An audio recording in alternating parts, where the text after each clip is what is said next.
Bienvenue sur Filmino Résumé. Dans cette vidéo, nous allons vous expliquer Revolver. Après 7 ans de détention, le joueur cockney Jake Green est enfin libéré de prison. 2 ans après sa libération, lui et son frère Billy se rendent dans l'un des casinos les plus importants de la région avec l'intention de récupérer l'argent qui leur est dû par le propriétaire, le chef du crime Dorothy Macha. Ignorant les conseils de son garde du corps Paul, il autorise Jake à rejoindre son jeu privé. En montant, Jake hésite à prendre l'ascenseur à cause de sa claustrophobie, mais les autres gardes du corps lui rappellent qu'ils doivent monter 20 étages, alors il cède et prend l'ascenseur tout en combattant une attaque de panique. Le premier pari de Jake est sur un lancer de jetons contre un autre joueur à la table, qu'il perd. Mais c'est exprès, il manipule Macha dans un sentiment de fausse sécurité, alors quand il fait le même pari avec lui, il gagne cette fois. Billy et Jake se dépêchent de quitter le casino avec leur sac plein d'argent, et en sortant, ils sont arrêtés par Zach, qui leur dit qu'ils sont en danger et qu'il peut les aider avant de donner sa carte à Jake. Cette fois, Jake décide de monter les escaliers, mais avant même de pouvoir descendre une marche, il s'évanouit et tombe lorsque la carte est révélée pour dire prenez l'ascenseur. Alors que Jake est transporté d'urgence à l'hôpital, Macha fait part de ses inquiétudes à Paul. Jake doit vouloir une plus grande vengeance après 7 ans de prison, surtout après l'incident avec sa belle-sœur, alors Macha ordonne à Paul d'embaucher le meilleur tueur à gages du secteur pour se débarrasser de lui. À l'hôpital, on dit à Jake qu'aucune cause de la panne ne peut être trouvée au premier coup d'œil, il doit donc rentrer chez lui et se reposer en attendant les résultats des tests sanguins. Billy se rend chez lui pendant que Jake prend les gardes du corps pour se protéger, mais tous sont abattus dès leur arrivée. La seule raison pour laquelle il parvient à esquiver est qu'il trouve une carte sur le sol qui dit « reprends ça », alors il se penche pour le faire exactement. Il essaie de s'enfuir dans sa voiture, mais le conducteur est également abattu. Heureusement pour lui, Zach arrive juste à temps pour le sauver et l'emmener. Le tueur à gages, Sorté, ne peut pas comprendre comment il a raté, puisqu'il ne manque jamais, et théorise que quelqu'un a dû avertir Jake. Ce qu'il dit à Macha quand il le gronde, c'est qu'il a manqué parce qu'il avait un mauvais pressentiment. Pendant ce temps, Zach emmène Jake rencontrer son partenaire, Avi, qui a en quelque sorte mis la main sur le dossier médical de Jake. Les résultats du test sont arrivés. Jake souffre d'une maladie sanguine rare qui entraînerait son décès dans les 3 jours. Les hommes offrent leur protection à Jake en échange de 2 conditions, qui ne sont pas négociables. Il doit leur donner tout leur argent, et faire tout ce qu'ils demandent, y compris répondre à leurs éventuelles questions. Il lui donne 3 heures pour se décider, mais Jake part sans dire un mot parce qu'il est convaincu qu'ils essaient de le tromper. Les résultats qu'il obtient à l'hôpital sont les mêmes, mais Jake pense une fois de plus que le laboratoire a dû être payé par Zach et Avi, alors il obtient un deuxième avis de son médecin privé, qui lui donne également le même pronostic. Après l'avoir menacé avec son arme pour s'assurer qu'il ne soit pas également payé, Jake admet qu'il n'a pas le choix, après avoir pris de l'argent à la banque, retourne accepter le marché des hommes. Alors qu'ils sortent faire un tour, Avi explique qu'ils sont des usuriers et que ce sera l'argent de Jake qu'ils prêteront. Après avoir rendu visite à leur premier client pour déposer l'argent, Avi demande à Jake de tout lui raconter sur son histoire avec Macha. Macha avait 3 hommes très stupides qui travaillaient pour lui, appelés les 3 Eddie. Ils ont perdu leur homme de cartes avant un gros match et savaient que Jake était un bon joueur, alors ils l'ont appelé pour le remplacer. Jake a voulu refuser, mais ils ont menacé la famille de Billy, alors il a dû accepter de les protéger. Pendant le jeu cependant, les autres hommes à la table ont commencé à insulter Jake et sa mère. Jake n'a pas accepté cela alors il a commencé une fusillade, le courant s'est coupé, l'argent a disparu, et la prochaine chose qu'il a su, quelqu'un a laissé tomber son nom et Jake a été interrogé par la police. Pour l'empêcher de parler, ils ont menacé sa nièce et tué accidentellement sa belle-sœur alors qu'elle tentait de protéger sa fille. Jake n'a pas dit aux flics que Macha avait organisé les jeux et avait été envoyé en prison pendant 7 ans. Pendant ce temps, les Eddie ont bouleversé Macha d'une manière ou d'une autre, ce qui l'a amené à les utiliser comme béton. Après avoir rendu visite à un groupe de clients, Zach envoie Jake séjourner dans un motel. Pendant ce temps, Macha et Paul rendent visite au chef du crime, Sam Gold, considéré comme la figure ultime à laquelle tous les autres patrons du crime veulent ressembler. Cependant, Gold ne reçoit jamais de visiteurs, alors il rencontre à la place sa conseillère, Lily Walker, qui accepte de négocier un accord de poudre avec Macha.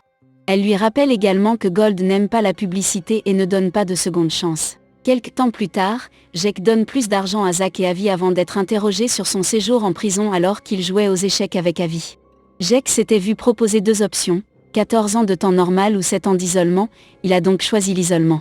Sa cellule était entre 2 hommes, un maître d'échecs et un escroc, qui étaient là depuis longtemps, et même s'ils ne se parlaient jamais, ils savaient tout l'un sur l'autre.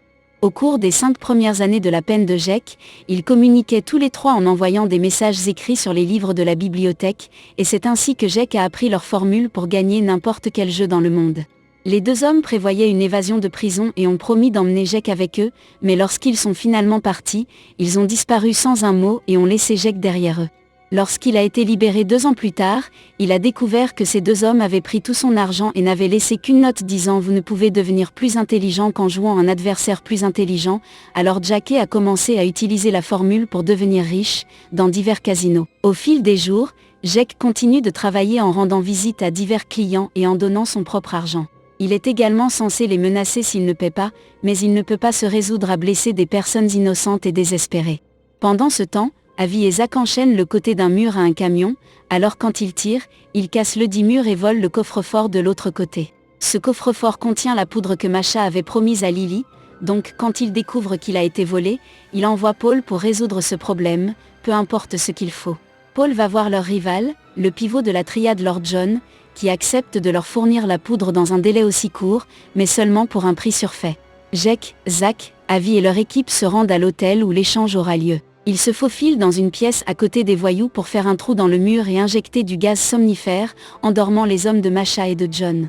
Ensuite, ils volent l'argent et la poudre, l'encadrant pour faire croire que c'est Masha qui a volé John et vice-versa. Quelque temps plus tard, Jake reçoit un appel de Billy, qui lui dit qu'il a demandé autour de lui et a découvert que Zach et Avi sont si dangereux que même Gold ne les toucherait pas, alors Jake devrait sortir de là. Jake n'écoute pas et retourne au travail, où on s'attend à ce qu'il tire sur un client effrayé. Il refuse et essaie de tirer sur Avi à la place, mais il se rend compte que l'arme est vide juste avant qu'Avi ne l'assomme. Jake se réveille des heures plus tard au motel et reçoit un appel d'Avi lui disant qu'il a survécu à son 3e jour et qu'il devrait donc faire une vérification. Après avoir reçu la visite de sa nièce et de Billy, qui lui laisse une arme au cas où, Jake va voir son médecin, qui confirme que le diagnostic était erroné et que Jake va bien. Il essaie d'appeler Avi et d'exiger des réponses, mais Avi dit seulement qu'il devra attendre. Pendant ce temps, Paul a recueilli des informations et le nom de Jake est apparu comme impliqué dans tous les problèmes que ces hommes ont traversés, alors Masha lui ordonne de le tuer. Lorsque Jake revient au motel, Avi et Zach l'attendent et l'avertissent que les voyous de Masha attendent dans la pièce. Jake s'enfuit et les hommes le poursuivent, mais il parvient à les perdre surtout quand l'un des voyous glisse et se tire une balle par accident. Les autres criminels trouvent le corps et pensent que c'est Jake. Jake va voir Avi et Zach à leur bureau, où ils avouent qu'ils ont toujours su que Jake ne leur a pas dit toute la vérité sur son ancien contrat avec les Eddy. Ces 3 clowns attendaient Jake à sa sortie de prison pour le tuer, puisque ce qu'il a fait les a fait virer par Masha. Pour sauver sa vie, il proposa un marché aux Eddy. Chaque mois, il leur donnerait 3% de l'argent qu'il leur prêterait. La première fois, un seul Eddy a accepté. Mais quand ils ont vu qu'il a tenu son accord, ils ont tout voulu participer, cette fois pour 4%. En vérité, Jake payait chaque Eddy avec l'argent d'un autre Eddy, donc il ne perdait rien. Il est arrivé à un point où il n'avait plus d'argent à prêter, alors ils ont emprunté à Masha, qui s'est rapidement intéressé au mystérieux homme faiseur d'argent des Eddy. Après avoir joué avec la formule et s'être enrichi, Jake a choisi ce moment pour prendre des vacances avec son frère et sa nièce, et c'est à ce moment-là que Masha a tué les Eddy pour ne pas l'avoir remboursé. En parlant de Masha, il dîne dans un restaurant chic lorsqu'il reçoit la visite de ses hommes de main, qui lui disent que Jake s'est échappé. Sorté reconnaît l'amant de John prétendant être une serveuse, alors il lui tire dessus avant de quitter le restaurant pour s'en prendre à son chauffeur. Cependant, son tir est toujours éteint et il n'a pu que la blesser, pas la tuer, donc avant de mourir, la femme parvient à tirer sur le doigt de Masha au milieu de l'agitation. Ensuite, Sorté est envoyé à la cachette de Lord John pour le tuer ainsi que ses hommes. De retour à Jake, il discute toujours avec Zach et Avi pendant qu'ils jouent au golf sur un toit. Il lui explique que personne ne voit jamais Gold parce qu'il n'existe pas réellement. Il n'est qu'une représentation de l'ego et la personnification de la cupidité, il n'a de pouvoir que sur ceux qui investissent en lui. Donc, ce que Jake doit faire, c'est changer les règles de ce qu'il permet de le contrôler. Ensuite, Jake prend le reste de son argent à la banque et fait tout don avant de se faufiler dans la chambre de Masha. Tout en se battant avec les voix dans sa tête qui représentent son ego, Jake s'excuse auprès de Masha pour l'avoir trompé de son argent, l'accepte comme le seigneur du crime supérieur et lui dit qu'il a fait un don en son nom avant de partir. Afin d'affronter ses peurs, Jake prend l'ascenseur, qui reste bloqué au 13e étage. Tout en combattant une attaque de panique, il a une conversation dans son esprit dans laquelle il rejette son ego, sortant finalement du jeu en tant qu'homme libre. Une fois que l'ascenseur fonctionne à nouveau, Jake atteint le rez-de-chaussée et trouve Masha qui l'attend avec une arme à feu, rendu fou par son propre ego. Cependant, Jake est en paix avec lui-même et passe simplement devant lui, ce qui rend Masha folle parce qu'il ne peut pas comprendre comment quelqu'un ne le craint pas. Il se met à pleurer en comprenant à quel point il a été humilié. Le lendemain matin, Paul apporte à Masha tous les journaux locaux pour qu'il voit son nom collé dessus. Jake n'avait pas menti lorsqu'il a dit qu'il avait fait un don au nom de Masha, et maintenant tout le monde pense que le propriétaire du casino se soucie de la communauté. Masha est heureux de s'attribuer le mérite, mais son bonheur est de courte durée. Paul l'informe également que Jake a la poudre et qu'il les a joués tout du long. Paul, Sortez et le reste des hommes de main de Masha vont rendre visite à Billy, qui parvient à cacher sa fille dans le placard lorsqu'il se rend compte qu'un de ses gardes du corps l'a trahi. Une fois qu'il est retrouvé, les hommes commencent à le blesser tout en l'interrogeant, ne croyant pas quand il dit qu'il ne sait pas où sont Jake et la poudre. Les méthodes de torture de Paul s'intensifient rapidement et Sortez commence à se sentir mal à l'aise, surtout lorsqu'ils font sortir la fille du placard après l'avoir entendue sangloter. Refusant de blesser un enfant, Sortez rejette son ego et commence à tuer ses compagnons de main de manière méthodique et efficace, mais il fait une erreur à la fin et se fait également tuer.